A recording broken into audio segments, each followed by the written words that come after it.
प्रेमाने बोला धन्यरंकारजी ओम रामकृष्ण हरी। या आपल्या आध्यात्मिक जागृती चॅनलवरती कोणी श्रोते नवीन असतील तर त्यांच्या चरणी नतमस्तक होतो, त्यांना प्रार्थना करतो, विनंती करतो की तुम्ही व्हिडिओ व्यवस्थित ऐका आणि ऐकल्यानंतर आवडल्यास लाईक करा, शेअर करा, प्रतिक्रिया द्या, कारण तुमची साथ म्हणजे साक्षात भगवंताचा हात। आता तुम्ही लाईक करावं, शेअर करावं, प्रतिक्रिया द्यावी म्हणून मी तुम्हाला भगवंत म्हणत नाही आहे, तर 700 वर्षापूर्वी वैष्णवराज श्रीमंत ज्ञानेश्वर माऊलीच आपल्याला शिकवून गेले की जे जे भेटे भूत ते ते मानिजे भगवंत, हा भक्तियोग निश्चिंत जान माझा। प्रेमाने बोला धन्यरंकारजी एवं रामकृष्ण हरी। तर या माझ्या हरीच्या लाडक्यानो, या माझ्या भाविक सज्जनानो, संत शिरोमणी नामदेव महाराज एक ठिकाणी म्हणतात की भक्ती विना जिने जळो लाजिरवाने, संसार भोगणे दुःख रूप, एक एक योनी कोट कोट फेरा। आता इथे बघा, नोट करा, अंडरलाईन करा, एक एक योनी कोट कोट फेरा म्हणजे मुंगीच्या योनीमध्ये कोटी मुंग्या एवढे फेरे, एक एक योनी कोट कोट फेरा, मग लागे वारा मानवाचा।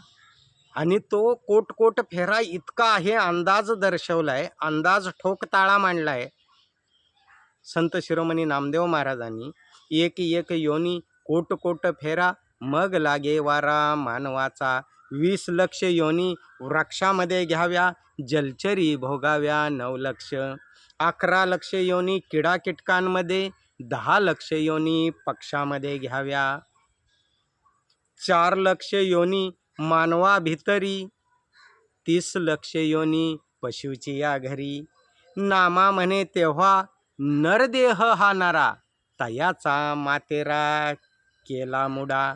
मुडा म्हणजे मूर्ख माणसा, त्याचा मातेरा म्हणजे तू कचरा करून टाकलास, नामदेव महाराज म्हणतात। एवढ्या योनी भोगून, जन्म मरणाचा फेरा भोगून तुला नक्षकांत असा मनुष्य देह मिळाला, आणि अनमोल मनुष्य देह मिळाला असताना तू त्याचा कचरा केला, तयाचा मातेरा केला मुडा। शेवटली पाळी मनुष्य जन्म, चुकली या वर्म फेरा पडे।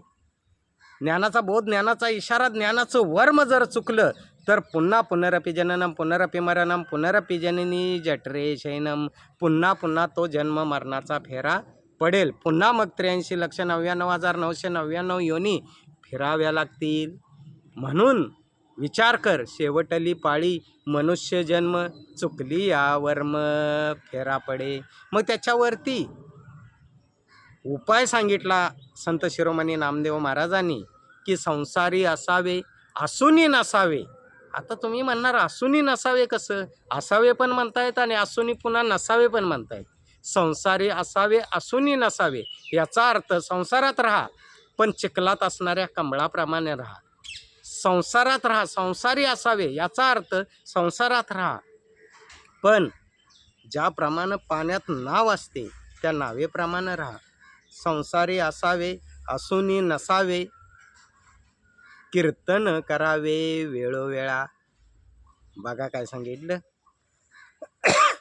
कीर्तन करावे वेळोवेळा असं सांगतायत संत शिरोमणी नामदेव महाराज। संसारी असावे, असूनी नसावे, कीर्तन करावे वेळोवेळा। हे सांगण्याची बुद्धी कुठून आली नामदेव महाराजांच्याकडं? तर त्यांचे सद्गुरू खेचर स्वामी यांच्याकडून आत्मज्ञान झालं, त्यांना आत्मबोध झाला, आत्मदर्शन झालं। तेव्हा त्यांना वाटलं आणि मग ते म्हणाले की कीर्तन करण्यानेच खरं जागृती होऊ शकते। नाचू कीर्तनाचे रंगी, ज्ञानदीप लावू जगी। एवढं वाक्य जरी महाराष्ट्रातल्या कीर्तनकारांनी समोर ठेवलं तर लक्षात येईल की आम्हाला व्यवस्थित अभंग सोडवून ज्ञानदीप लावायचा आहे जगामध्ये।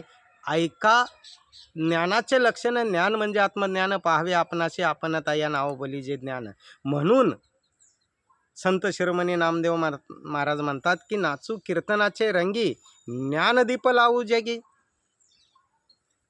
मी कोण आहे, कुठून आलो, कशासाठी आलो, नेमकं मला कुठं जायचं आहे हे आत्मज्ञानाविना कळत नाही बाबांनो। आणि जेव्हा आत्मज्ञानानं, आत्मबोधानं, आत्मदर्शनानं, आत्मानुभूतीनं, आत्मसाक्षात्कारानं नामदेव महाराजांनी त्या परमात्म्याला प्राप्त केलं, व्याप्त असणारा परमात्मा प्राप्त केला. तेव्हा नामदेव महाराज स्वतःच म्हणतायत की आजपर्यंत मला वाटत होतं की हे सहज गोष्टी घडतायत, पण आज मला कळालं तुझी या सत्तेने वेदांशी बोलणे, सूर्याशी चालणे तुझे या बळे. ऐसा तू समर्थ ब्रह्मांडाचा धनी, वर्म हे जाणूनी शरण आलो. वर्म हे जाणूनी शरण आलो इथे अंडरलाईन करा बाबांनो. नामदेव महाराज म्हणतात की मी जेव्हा वर्म जाणलं तेव्हा मी खरं तर भगवंताला शरण आलो, सद्गुरूला शरण आलो. वर्म हे जाणूनी, वर्म म्हणजे ज्ञानाचा बोध, ज्ञानाचा इशारा, ज्ञानाचे खून किंवा ज्ञानाचं वर्म. वर्म हे जाणूनी शरण आलो. आणि तेव्हा मला कळलं की मेघाने वर्षावे, पर्वती बैसावे, वायूने विचरावे सत्य तुझे. नामा म्हणे काही न हले साचार, प्रभू तू निराधार. पांडुरंगा निराधार. बघा आमच्यामध्ये ती चेतनशक्ती नसेल तर आम्ही उभं राहू शकत नाही. मुडदा कधीही उभा राहू शकत नाही, धाडकन पडतो. कारण का? चाले हे शरीर कोणाची सत्ते, कोण बोलवितो हरिविन. देखवी ऐकवी एक नारायण, तयाचे भजन चुकू नये. की कुणाच्या सत्तेने हा देह चालतोय याचा बोध किंवा याचा इशारा, याचं ज्ञान म्हणजे खरं तर आत्मज्ञान आहे. आणि ते नामदेव महाराजांना भेटलं आणि म्हणून ते म्हटले की तुझे या सत्तेने वेदांशी बोलणे, सूर्याशी चालणे तुझे या बळे.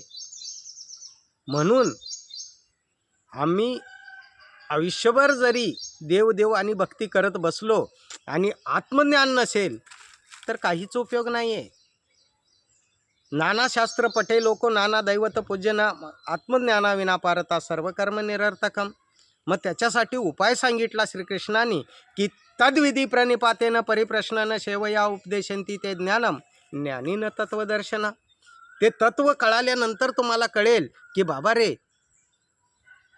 की मंदिराच्या विटा लावणारा माणूस होता, मंदिरामध्ये मूर्ती आणून बसवणारा माणूस होता, मूर्तीला घडवणारा माणूस होता, तिची प्राणप्रतिष्ठापना करणारा माणूस होता. परंतु तुमच्या माझ्यामध्ये चालतं बोलतं प्राणप्रतिष्ठापन केलेला परमात्मा आम्हाला कळला का? म्हणतात ना समर्थ की नाना देवांच्या नाना प्रतिमा लोकपूजिती धरुनी प्रेमा. परंतु ज्याच्या नाना प्रतिमा तो परमात्मा कैसा आहे ओळखिले पाहिजे. जैने संसारी घातले अवघे ब्रह्मांड निर्माण केले, त्याशी नाही ओळखिले तोची पतित. म्हणून देव ओळखावा जन्म सार्थकची करावा. न कळे तरी न कळे तरी न कळे तरी सत्संग धरावा म्हणजे कळेल. म्हणून समर्थांनी सांगितलं की जयास वाटे देव पाहावा, त्याने सत्संग धरावा. सत्संगाविन देवादिदेव पाविजेत नाही. किंवा ज्ञानेश्वर माऊली म्हणतात, ज्ञानदेव सांगे दृष्टांताची मात, साधूचे संगती तरणोपाय. कितीही तुम्हाला दृष्टांत दिले तर शेवटी एकच उपाय आहे, साधूचे संगती तरणोपाय. म्हणून हरिपाठात म्हटलं की संतांचे संगती मनोमार्गगती, आकळावा श्रीपती येणे पंते. म्हणून जगतवंदे जगद्गुरु जगतमान्य देहूनिवासी संत शिरोमणी तुकोबाराय म्हणतात, सद्गुरु वाचोनी सापडे ना सोय, धरावे ते पाय आदी आदी. म्हणून या माझ्या हरीच्या लाडक्यानो, या माझ्या भाविक सज्जनानो, आम्हाला आत्मज्ञानाशिवाय आत्मबोधाशिवाय समजूच शकत नाही कि दुनिया एक सफर है बंदे, तेरा कहा ठिकाना है. कहे हर देव कहाँ से आया, कहाँ पे तुझको जाना है. हे सगळं आत्मज्ञानानं, आत्मबोधानं, आत्मदर्शनानं, आत्मानुभूतीनं, आत्मसाक्षात्कारानं कळतं बाबांनो. प्रेमाने बोला. धन्य रंकारजी. एवं रामकृष्ण हरी. आणि व्हिडिओ आवडल्यास लाईक करा, शेअर करा आणि प्रतिक्रिया सुद्धा द्या. कारण तुमची साथ म्हणजे साक्षात भगवंताचा हात. प्रेमाने बोला. धन्य रंकारजी. एवं राम कृष्ण हरी.